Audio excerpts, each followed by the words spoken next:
Hi everybody, it's Katie back with another episode of my vlog, and it's the end of the week, so it's time for the Cinema Club Sunday Roundup, where I tell you what we watched this week, and you guys tell me what you watched this week down in the comments section below. We actually only watched 2 proper movies this week. It was kind of a week of series instead of movies, but I'm going to go ahead and review them because that's what we were watching. And I think, since people are doing the stay home thing, more people are going to be looking for even more things to watch. So there's a couple great series recommendations in our list this week.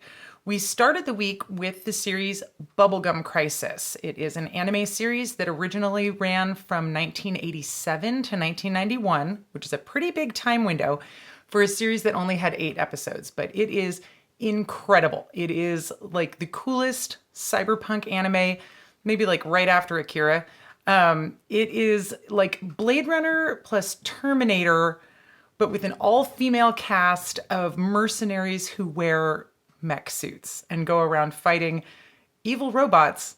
And the evil robots are called boomers, which was just cracking my kids up the entire time. We actually had to tell them to shut up about it at one point because anytime anyone would say something about a boomer this or a boomer that, they would be snickering to themselves or saying, okay, boomer, right?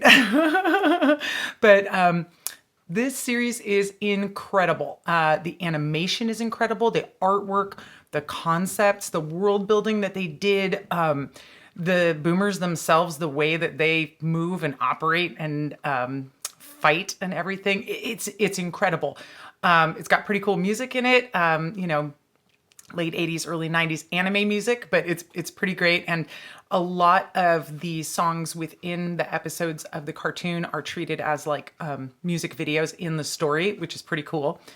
Unfortunately, the writing kind of gets a little bogged down in itself and loses its own way throughout the course of the series. It starts super strong, and then kind of like half to 2/3 of the way through, we found ourselves going, what are they doing with this story? What's going on here? This is kind of, we stuck it through to the end, and I'm glad that we did. But yeah, the writing does seem to suffer a little bit.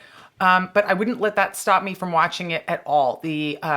Again, the artwork, the world building, the animation itself, incredible. The characters are great. The concepts are great. The music is great. So there's a lot that's great about Bubblegum Crisis. I definitely encourage you guys to watch it if you've never seen it. We found the whole thing as one giant, like 5.5 hour long YouTube video. So I will go ahead and link that down in the description below if anybody's interested in watching Bubblegum Crisis coming up. That was a real fun one. Then the next thing that we watched was we had to dive into the most popular show on Netflix right now, Tiger King. Are you guys on this one yet? Sean and I watched all, 7 episodes in 2 nights, I think. We just couldn't get enough of Joe Exotic and the whole Tiger King story. It was unbelievable, but believable, utterly. If you haven't checked it out, it is about a feud between 2 different big cat private zoos, if you will, one in Florida and one in Oklahoma. And the characters who populate the documentary are crazy. Big cat people are crazy. They're also all apparently very horny and using tiger cubs to lure people towards them for sexual purposes. Like every single person in this documentary was doing that. It's unbelievable. I'm not going to say too much about it because I feel like everybody is watching Tiger King right now. Go ahead and watch it. It's incredible. The way the documentary is told, the way they unfold the story is great because it starts out outrageous and it just keeps getting more and more and more outrageous as the story goes. And it's incredible the way that they allow it to unfold, the interviews with the various participants talking about themselves or talking about each other, clips from YouTube, Joe Exotic's crazy music career. I mean, the story has it all. Again, I'm not going to try to sell you guys on it because I feel like everyone in America is watching this show right now. We loved it. We thought it was incredible. I'm like, free Joe Exotic for president, Joe Exotic for governor. The guy is out of control. I find myself wondering how many people are going to come out of their coronavirus stay-home quarantine with a homemade Joe Exotic haircut. I think it's going to be a lot, but I guess we'll have to wait to find out about that one. it was great. We loved it. Go for it, right? Totally fun one to watch. I'm also loving all of the crazy Tiger King memes that are popping up everywhere right now. It's great. It's a cultural phenomenon that's going on right now. If you watch it right now, you get to be part of that thing that's going on right now. So, recommended Tiger King. Finally, we get to the actual two movies that we watched this week. At the very end of the week, we watched the movie The Descent from 2005. This was another one that I watched by myself while Sean was in the hospital, and then the kids wanted a really scary, and I said, oh, I've got a real scary one for you. So we watched The Descent. It is a movie about a group of women friends who decide to go on a caving adventure together, and shit goes sideways. Once they get down in the cave, there's a partial collapse. They find themselves stuck. Oh no, will they be able to get out? Oh no, are there strange creatures possibly in this cave with us? It's very scary. It had a lot of scares specifically that really scared Sean. He's got some claustrophobia and some acrophobia, so there was both tight, squeezy spots and very high up climbing things before we even got into what potential monsters might be dwelling inside of this cave.